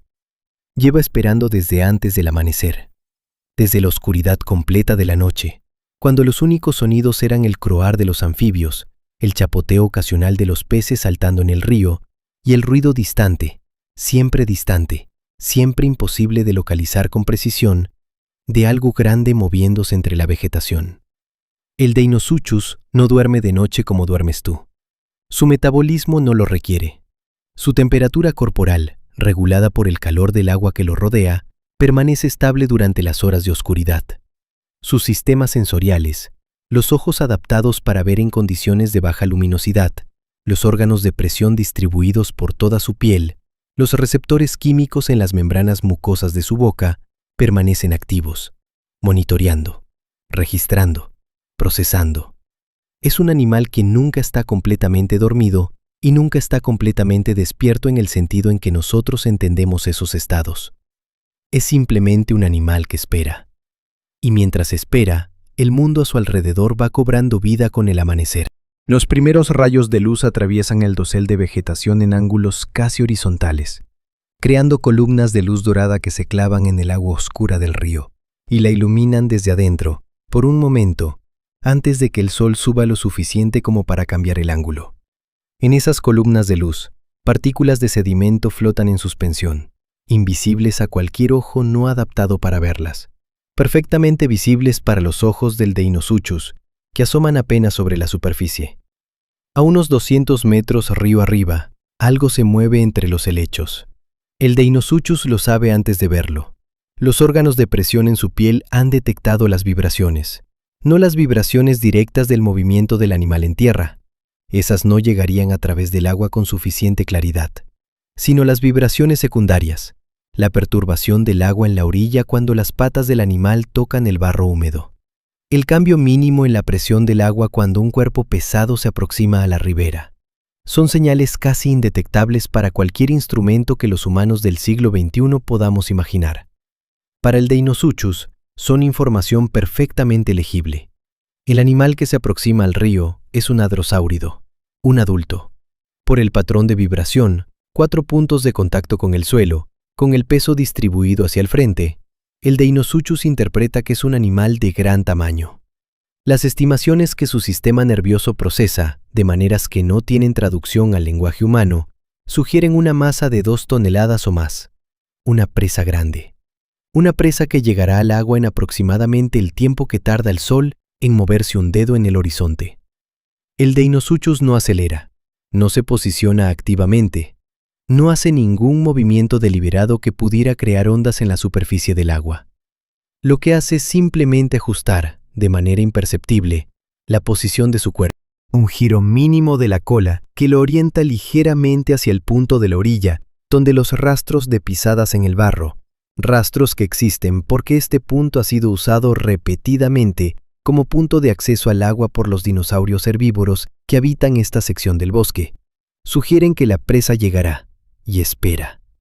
El hadrosáurido emerge de entre los helechos con la cautela característica de un animal que ha sobrevivido lo suficiente como para conocer la diferencia entre un río seguro y un río que guarda peligros. Sus ojos, situados a ambos lados de la cabeza, dándole un campo de visión casi de 360 grados, escanean la orilla. Sus fosas nasales prueban el aire en busca de olores que no encajen, de señales químicas que su sistema nervioso interpreta como peligro. No detecta nada. El río está quieto. La superficie está calma. Los únicos objetos visibles son los troncos flotantes habituales, las piedras que asoman en la zona de poco fondo cerca de la orilla, la vegetación acuática que ondula suavemente con la corriente. El hadrosáurido da un paso hacia el agua, y entonces otro. Sus patas anteriores, que usa tanto para caminar como para apoyarse cuando baja la cabeza a beber, tocan el agua primero. El animal siente el frescor del río después de una mañana que ya empieza a ser calurosa. Baja la cabeza. Abre la boca en forma de pico ancho y plano, característica distintiva de su grupo, y comienza a aspirar agua. A 14 metros de distancia, algo que parecía una roca cambia.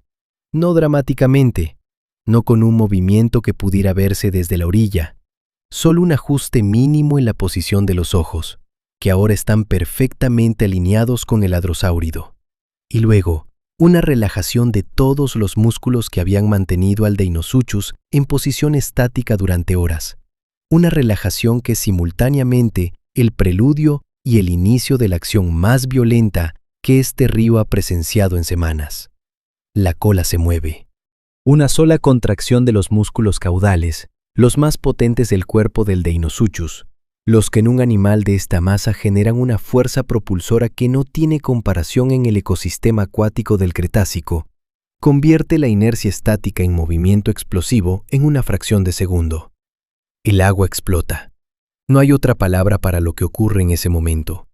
El desplazamiento de agua creado por un cuerpo de 5.000 kilogramos, que pasa de 0 a 40 kilómetros por hora en menos de un segundo, es un evento físico de una violencia que va mucho más allá de lo que cualquier cocodrilo moderno puede generar. La onda de proa que precede al Deinosuchus llega a la orilla antes que el animal mismo, golpea las patas del hadrosáurido, lo desequilibra, y entonces vienen las mandíbulas. El hadrosáurido tiene tiempo de levantar la cabeza, tiene tiempo de emitir el inicio de una vocalización, una llamada de alarma que en circunstancias normales alertaría a otros miembros de su manada. Tiene tiempo de intentar retroceder hacia la orilla, no tiene tiempo para nada más. Las mandíbulas se cierran sobre la base del cuello con una fuerza de 80.000 newtons. El sonido es como nada que exista en el mundo moderno. No es el crujido que produce una mordida de cocodrilo moderno sobre un hueso. Es algo más profundo, más resonante, un impacto que se propaga a través del agua en todas las direcciones y que los peces que habitan el río sienten como una perturbación sísmica menor a cientos de metros de distancia. El hadrosáurido cae hacia el agua. La lucha dura varios minutos. El hadrosáurido es grande y fuerte. Sus patas golpean el agua con una violencia desesperada que levanta columnas de espuma blanca visibles desde la orilla opuesta del río. Su cola, larga, musculosa, otra adaptación para nadar que comparte con el Deinosuchus, aunque en menor grado, golpea la superficie repetidamente, pero las mandíbulas no ceden. Y cuando el Deinosuchus inicia el rodamiento, esa rotación sobre su eje longitudinal que aplica fuerzas de torsión imposibles sobre el tejido aferrado, la lucha termina rápidamente. El río vuelve a quedarse quieto, más quieto que antes si cabe, como si el ecosistema entero hubiera contenido la respiración durante esos minutos y ahora la exhalara lentamente. Los anfibios que habían enmudecido con el ruido del ataque comienzan a croar de nuevo. Un pterosaurio, que había levantado el vuelo desde una rama cercana cuando el agua explotó, describe ahora círculos en el aire tibio de la mañana, esperando su oportunidad. El Deinosuchus come despacio. No hay prisa, nunca hay prisa. Con la masa de alimento que representa un hadrosáurido adulto, este animal no necesitará volver a cazar durante semanas. Su metabolismo procesará esa ingesta calórica de manera eficiente, almacenando energía en los depósitos de grasa que cubren su cuerpo bajo los osteodermos, reservas que le permitirían sobrevivir meses de escasez si fuera necesario. Pero no será necesario, porque el Cretácico tardío es un mundo de abundancia. Desde la orilla opuesta del río, si hubiera algo capaz de observar esta escena con la distancia suficiente para no ser inmediatamente presa de lo que está ocurriendo en el agua, se vería un animal de una quietud extraordinaria, consumiendo metódicamente lo que fue hace menos de una hora uno de los herbívoros más grandes de la Aramidia. No hay dramatismo en ese momento, no hay triunfo, no hay ninguna de las emociones que los seres humanos proyectamos sobre los momentos de depredación cuando los vemos documentados. Hay simplemente un animal haciendo lo que millones de años de evolución lo han construido para hacer, con la eficiencia perfecta de una maquinaria que no necesita mejorar, porque ya es exactamente lo que necesita hacer. A mediodía, el río está quieto de nuevo. La superficie no muestra ninguna señal de lo que ocurrió esta mañana, excepto un área de sedimentos removidos cerca de la orilla y algunas marcas en el barro que la próxima crecida del río borrará completamente. El Deinosuchus ha regresado a su posición de espera en la zona de 3 metros de profundidad. Los osteodermos de su dorso asoman apenas sobre la superficie. Sus ojos registran el movimiento de las aves acuáticas que se han acercado para aprovechar los restos que él no consumió. Y espera, porque siempre hay algo más que llegará a beber. Siempre. El sol sube hasta su punto más alto en el cielo del Cretácico. El calor es denso y húmedo. En la distancia, sobre las montañas que están naciendo lentamente en el oeste, se forman nubes de tormenta que llegarán a las llanuras costeras al atardecer. El río subirá ligeramente esta noche, lavando sedimentos nuevos desde las orillas, renovando el ecosistema con los nutrientes que las aguas altas arrastran desde tierra adentro. Y mañana, cuando el sol vuelva a salir sobre las llanuras de la Aramidia, el río estará quieto. La superficie estará calma, y algo que parece una roca estará esperando en la zona donde el agua tiene exactamente 3 metros de profundidad, esperando con la paciencia de quien sabe, con la certeza absoluta de 80 millones de años de evolución grabada en cada fibra de su cuerpo, que el mundo siempre trae algo nuevo a beber del río, que la orilla siempre atrae a los vivos, y que lo que espera en el agua siempre tendrá la última palabra. Millones de años de evolución grabada en cada fibra de su cuerpo, que el mundo siempre trae algo nuevo a beber del río, que la orilla siempre atrae a los vivos, y que lo que espera en el agua siempre tendrá la última palabra.